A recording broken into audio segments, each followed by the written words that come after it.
I'm excited to welcome on with top commits in 2021. And Kaya, what's going on today? Hey, not much. How you been? Pretty good. I mean, you're in Arizona. You've had a lot of big time moves in this past quarantine break. Take us to the big one, though. You're obviously transferring out to AZ Compass. What went this decision?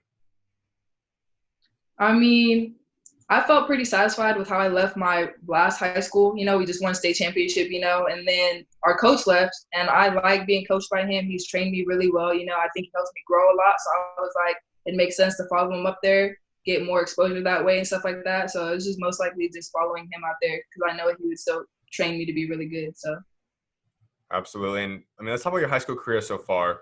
You always start off and you head out to Sabino for 2 years. You get the state championship last year. Just what was it like being able to go out and win that state championship? it meant so much. Last year, the year before, so we won state championship last year, and then the year before that, we got kicked out because they thought we were doing some illegal stuff. So obviously, when we came back the next year, we were super motivated. We felt like we did wrong. So we were just everybody was so in tune and together. It was beautiful. It felt so cool to play with everybody because we were just really close and together. So it meant a lot. And take us to that one experience. I mean, obviously, you guys didn't lose in the playoffs that 1 year. What exactly happened there, and how'd you kind of deal with that? It was tough. It was tough. We were all really positive, right? We were winning, and then we were about to have a practice, and then our coach comes in and he was like, "Hey guys, like AIA, blah blah blah blah. That was your last game. That's it." And we were like, "Oh, like so." Of course, there were tears, because we were this close. We were super confident that we were gonna win and stuff like that. But then we practiced like 5 minutes later because our coach was like, "Y'all, like, don't be soft."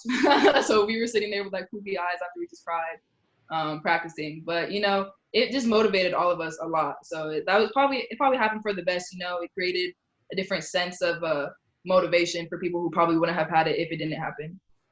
No doubt. So you guys go out there and you put up a big time year, lead you guys to a state championship. What was it like kind of breaking out last year? It felt really good. Obviously, I was surrounded by really good teammates. Obviously, it's good coaching and good teammates can really help you thrive and things like that. So just being able to be in such a positive and thriving situation definitely helped me out to do what I had to do. So now you're heading out to AZ Compass, a prep school. It's really started for girls' time. We've seen guys now for a couple of years out here. All the girls prep schools starting up this year now. What do you think is going to kind of change? How do you think it's going to alter girls' basketball in Arizona? I think this is a huge move because obviously boys basketball and girls basketball are held at different standards and it just is what it is. So I think having this come up, it kind of gives us a little bit more equality, a little bit more chance to prove that there are really good female hoopers out here. So I'm just excited. Obviously, it's the first year, so there's going to be some nicking around. There's going to be little things we have to touch up, but I'm excited. I mean, it's going to bring a lot of exposure to what we probably wouldn't have if this didn't happen. So I'm excited. And you guys are a startup team. We see Powerhouse Prep also has one. What kind of led you? Why did you choose Compass over the other options? I mean, the main reason was obviously Coach Jamal. He was my coach at Sabino, and then he went there. And again, just wanted to be coached by him again. Absolutely. And so you go out there, you have a lot of big time players coming in alongside you. How excited are you to be able to start playing whenever that does start? I'm super excited. I mean, I think it's gonna really prepare me for college, because in college you're gonna be surrounded by really good basketball players too. So being able to just be around people who have the same motivations as me, same mindset as me, it's gonna make everybody better. So I'm just excited for that. What would you say are some of the biggest goals you have for next season? Personally, I just want to get better. I have some things that Missouri wants me to work on. So when I get to college, I'll be more ready. So I'm just going to be personally working on those. And as a team, if we get a season, we want to have a lot more wins than losses. Losses help you teach things and stuff like that. But obviously, we want to get that national championship. So that's the goal. Let's get into your commitment. I mean, that's obviously the big thing. And I read, I mean, you kind of had a weird story. I mean, you just woke up one day, you wanted to go to Missouri. Take us through that and how that kind of all went down. I mean, I had a gut feeling for a while. So they were my 13th offer, right? It was really early in the process. So I went on a visit and I wanted to go then. That was like 2 years ago. I wanted to go then. But my parents were like, Kaya, just take your time. There's going to be a lot more schools that come in. You don't want to rush, which is obviously, I feel very smart. But just, I had a really good feeling because every school that I talked to after that, I would just compare to Missouri, you know? So they were always in the picture, always supporting me, always coming out to see me and things like that. So then I had the feeling for a while. So then I just woke up and I was like, like I've just been pushing it off for like no reason, you know. I might as well just do it. So then I just did it, you know. Because sometimes you just have to rip off the band-aid, you know. I've been through the process. I did what I had to do to get done, you know. So I thought it was just the right time. And so you're going out there, it's going to be a little bit different kind of climate out there. You're used to Arizona, dry, pretty much the same weather almost all year long. How do you kind of plan to adjust and go deal with the cold, deal with the kind of the Midwest kind of climate? I'm excited because I can finally keep like chapsticks in my car without them melting. So that's what I'm looking forward to. But I'm excited. I mean, we don't really get snow, obviously, so I'm excited to. I'll probably regret it when I get there. It's probably gonna be way too cold, you know. But as of right now, I'm just excited, you know, to finally get out the heat. That's awesome. And you already have another commit in part of your class. Talk about your relationship with Isabelle. She's super sweet. She's super sweet. I really like her. Everybody that Missouri recruits and hopefully get commitments from, they're all really good people. So I went on a visit with her, and she was super sweet. Her family was super sweet. So I'm super excited to start playing with her. So we have a good relationship already. Is there anyone else you're kind of talking to that you possibly want to add on to your recruiting class? To add on, no, I could probably be doing a little bit better job of trying to get it out there, you know, Mhm. for Missouri. But as of right now, no. Gotcha. And it's obviously just one big commitment for 2020. What's your relationship like with Jayla? We've talked on and on. We're pretty good on social media, so she'll post a little picture and I'll be like, ooh, looking good, you know, like reciprocated. But we're in a little group chat. Asia Blackwell made a group chat with us. So we talk in there sometimes. But I have a good relationship with her too. That's awesome. And you kind of narrowed it down. I mean, you had your top 10, kind of had a final group, I can imagine, too. Who kind of was with you until the very end? Definitely. So I had the Final Five, which had Texas, Vanderbilt, University of Nebraska, Missouri, and North Carolina. And then I would say I didn't come out with a top three, but I would say my top three was Nebraska and Vanderbilt alongside with Missouri. And that was just because I'm super huge on relationships, you know, like they are the foundation, you know, you can't go in there without knowing anybody. So I had really good relationships with all three of the programs. So it just came down to Missouri has been in there, you know, the longest and had to make the tough call.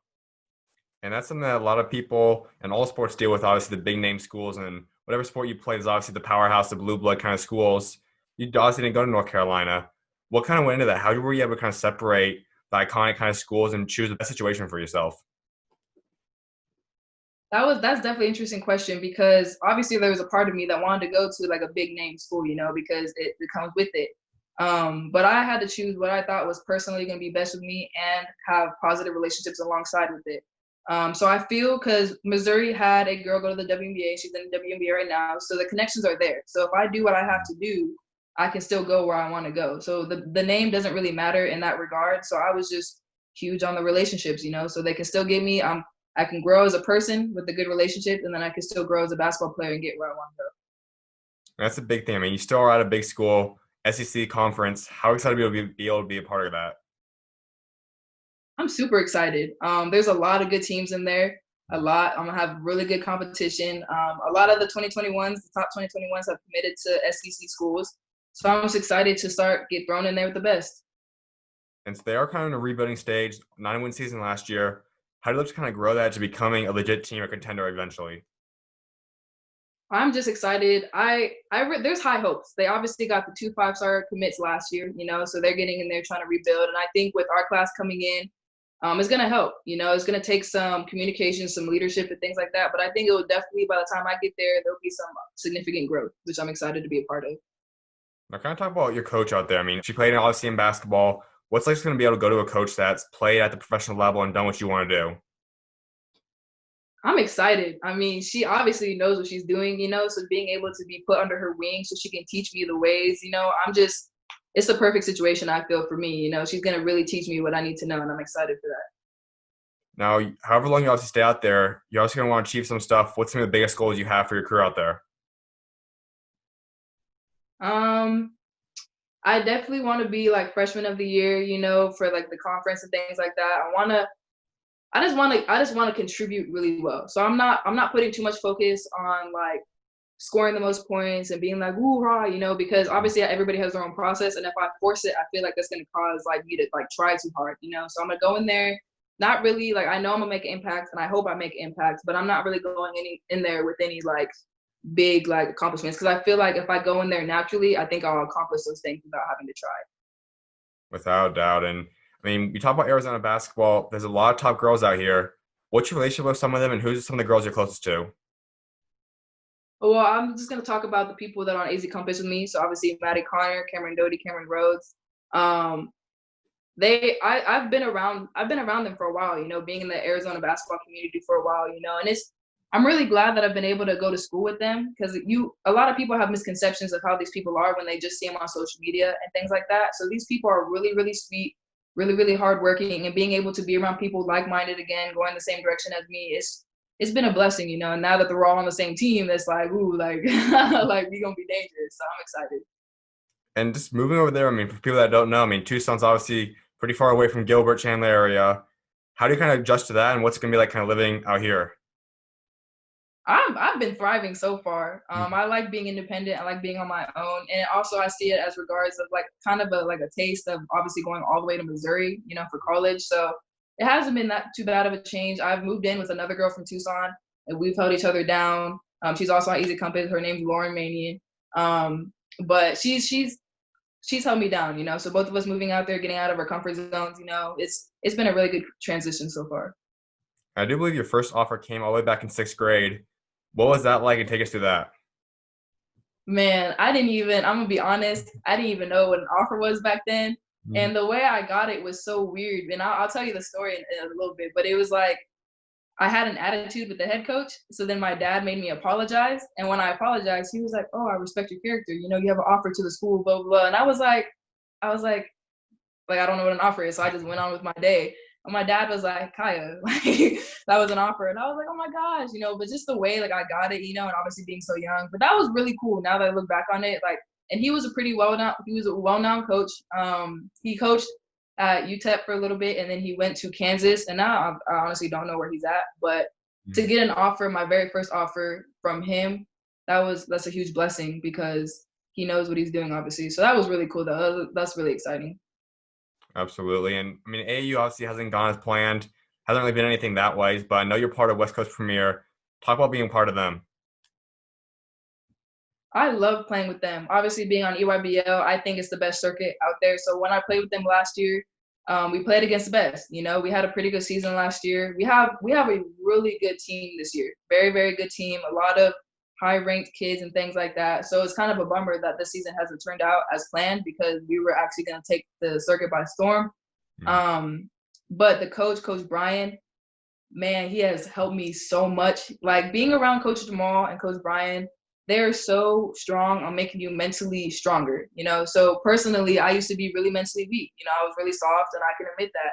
And being around them was a blessing because they taught me, you know, and they forced me to have to be mentally strong, which you have to be able to do to be successful. So Coach Brian, super mentally tough on you, you know, makes mentally stronger.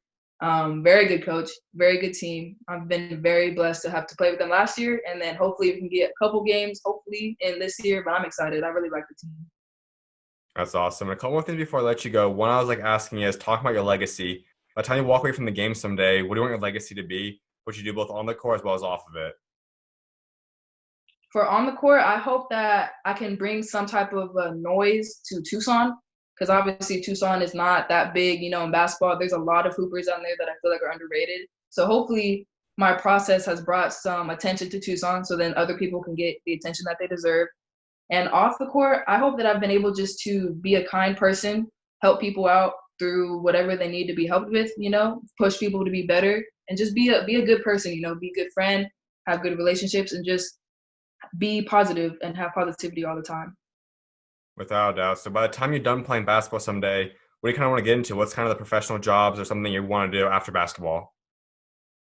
So I was just thinking about this question. I feel like I haven't really made a decision yet. I was earlier in the process, I wanted to be a cardiothoracic surgeon, but obviously like doctors, like that's a lot to balance with basketball. So then I kind of shied away from that. I wanted to go into civil engineering, but again, a lot. What I really like talking.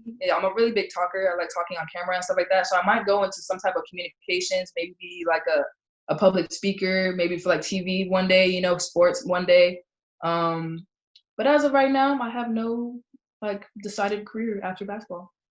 Absolutely. Well, I definitely appreciate you taking time to come on, and congrats on the commitment and transfer again. Thank you for having me. Of course, you're always welcome on. God bless. God bless.